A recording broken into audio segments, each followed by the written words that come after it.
the narrow streets as I pushed open the creaking door of the desolate restaurant, its faded sign swinging eerily in the pale moonlight. Inside, the air was thick with the musty scent of old wood and dampness, the dim glow of a flickering lantern revealing tables draped in dusty white cloths. I settled into a worn leather chair, the ancient floorboards groaning beneath me. The waiter, a somber figure in a faded waistcoat, emerged from the shadows, his eyes hollowed with age. With a voice like rustling leaves, he handed me a menu, its pages yellowed and frayed.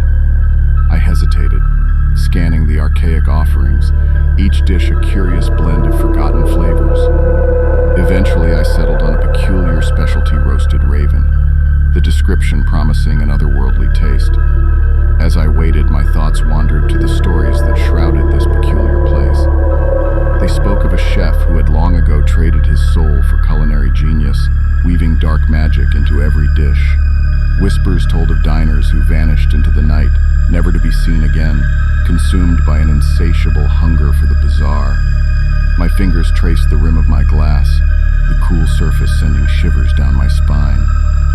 The minutes stretched into an agonizing eternity, the silence broken only by the distant echo of a mournful howl. Finally, the waiter returned, bearing a silver platter adorned with a cloche. He placed it before me with a solemn nod and retreated to the shadows, leaving me alone with the enigmatic feast.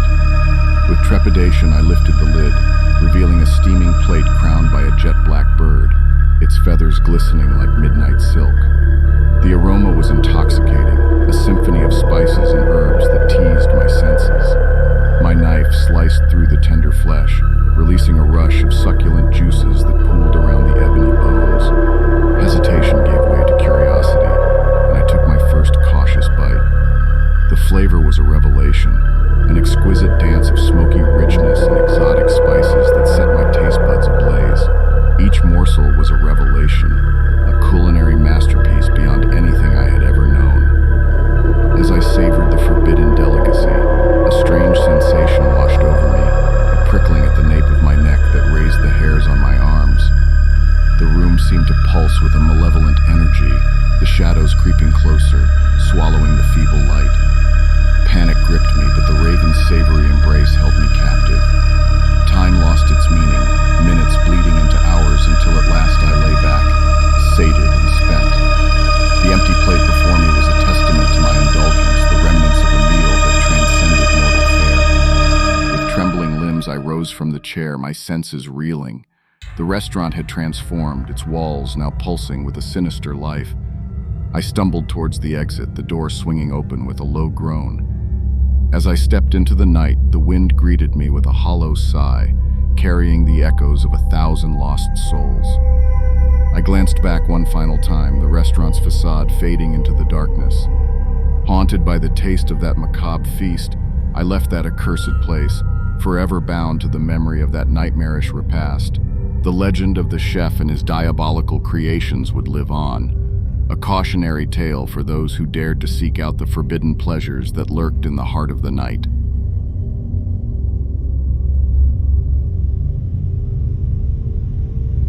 The night was heavy with an oppressive stillness as I stepped into the dimly lit restaurant. It sat nestled between forgotten alleyways, a relic of forgotten times. The air was thick with the scent of aged wood and memories long past, and the flickering candles cast eerie dances of shadow across the ancient weathered walls. The owner, an elderly woman known as Mrs. Hargrove, greeted me with a smile that belied the sorrow etched in the lines of her face. There was a sadness that clung to her like a shroud, a tale of loss whispered in the silence of her gaze. My name is Amelia, a wanderer of sorts, seeking solace in the forgotten corners of the world. The stories I collected were fragments of lives intertwined with the fading echoes of time. This restaurant, with its peeling wallpaper and creaking floorboards, held a promise of narratives untold. Tonight, however, held a promise darker than any I had encountered before. The menu, once a comforting list of familiar dishes, had transformed into a cryptic collection of enigmatic offerings. The descriptions read like riddles, enticing and foreboding. I settled on the Twilight Veil dessert, curiosity mingling with apprehension. The dish arrived as a masterpiece of decadence and dread. A black velvet cake, its surface gleaming like a moonless night, sat atop a bed of crimson sauce that seemed to pulse with a life of its own. I hesitated, the weight of uncertainty pressing upon me. With a cautious fork, I pierced the cake's obsidian surface. As the rich flavors flooded my senses, I was transported to a realm beyond the mundane. It was a symphony of bitter and sweet, a dance of darkness and light. Each bite carried me deeper into a tapestry of sensations, an experience both exquisite and unsettling. The world around me seemed to blur, the restaurant fading into obscurity. It was then that I noticed the other diners, their faces etched with a mixture of ecstasy and anguish. They too were ensnared by the haunting allure of their chosen dishes. The atmosphere grew heavy, suffused with a palpable tension. The paintings on the walls seemed to watch with knowing eyes, their subjects frozen in eternal torment.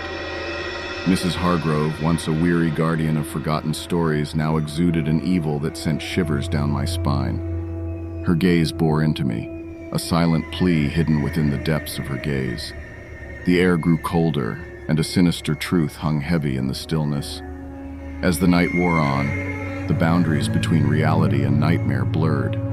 The candles flickered with an unnatural flame, casting grotesque shadows upon the walls. The once welcoming embrace of the restaurant now felt like a suffocating vice. Summoning the last of my resolve, I pushed back from the table, the chair scraping against the worn floor. The other diners turned to me, their eyes vacant, hollow. Mrs. Hargrove's voice echoed in the cavernous space, a mournful lament woven with whispered secrets. With a surge of desperation, I fled into the night, leaving behind the suffocating embrace of that forsaken place. The cold air stung my lungs, and the distant wail of sirens seemed to pierce through the darkness. I vowed never to return, for I had glimpsed a malevolence that lurked in the forgotten corners of the world, a darkness that hungered for the souls of those who dared to seek solace in its depths.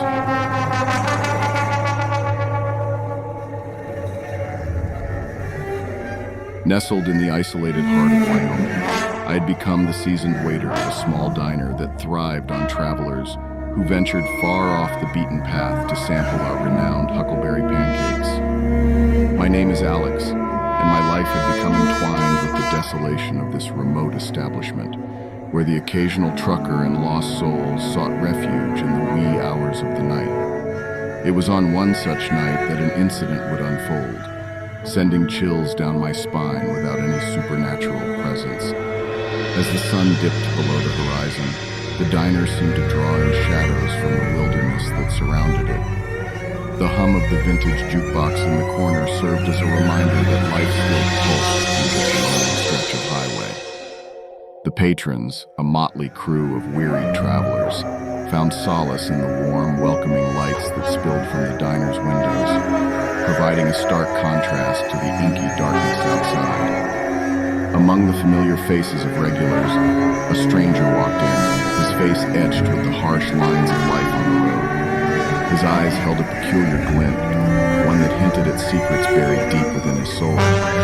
He ordered a simple cup of black coffee, and as I filled his mug, there was a tension in the air, as though an unspoken story lingered in the space between us.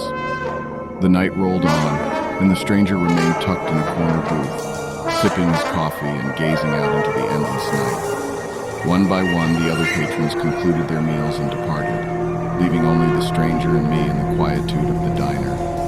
It was a serenity tinged with an undercurrent of unease, for there was something about this man that was impossible to ignore. Approaching his table, I couldn't help but acknowledge the silence that enveloped us. You know, I ventured, Wyoming nights have a way of making even the most rugged souls ponder life's mysteries. What brings you to this forsaken place? He met my gaze, and his voice, while soft, carried a weight of experience. Wyoming's a place where you can lose yourself, or perhaps find something you've been searching for. I came here to discover what's been eluding me. His words struck a chord, and I felt a kinship, an unspoken connection between us, forged by the desolation that enveloped this corner of the world. The night outside had grown darker, and the flickering lights of the diner seemed to cast shadows that danced with the secrets each booth held. As the stranger rose to leave, the lights flickered, creating an eerie, otherworldly ambiance. He gave me a mysterious smile, as though acknowledging the shared understanding between us, and ventured back into the night, leaving the neon open sign to continue its relentless flicker. In the days that followed, the stranger's words lingered in my mind, a reminder of the haunting aura that surrounded this isolated diner. It was a chilling realization that the night could conceal more than we could ever fathom, and the unspoken stories of the souls who sought refuge within its walls were as mysterious and profound as the vast Wyoming wilderness. It was then that I noticed the other diners, their faces etched with a mixture of ecstasy and anguish. They too were ensnared by the haunting allure of their chosen dishes. The atmosphere grew heavy, suffused with a palpable tension. The paintings on the walls seemed to watch with knowing eyes, their subjects frozen in eternal torment. Mrs. Hargrove, once a weary guardian of forgotten stories, now exuded an evil that sent shivers down my spine. Her gaze bore into me, a silent plea hidden within the depths of her gaze. The air grew colder, and a sinister truth hung heavy in the stillness. As the night wore on, the boundaries between reality and nightmare blurred. The candles flickered with an unnatural flame, casting grotesque shadows upon the walls. The once welcoming embrace of the restaurant now felt like a suffocating vice. Summoning the last of my resolve, I pushed back from the table, the chair scraping against the worn floor.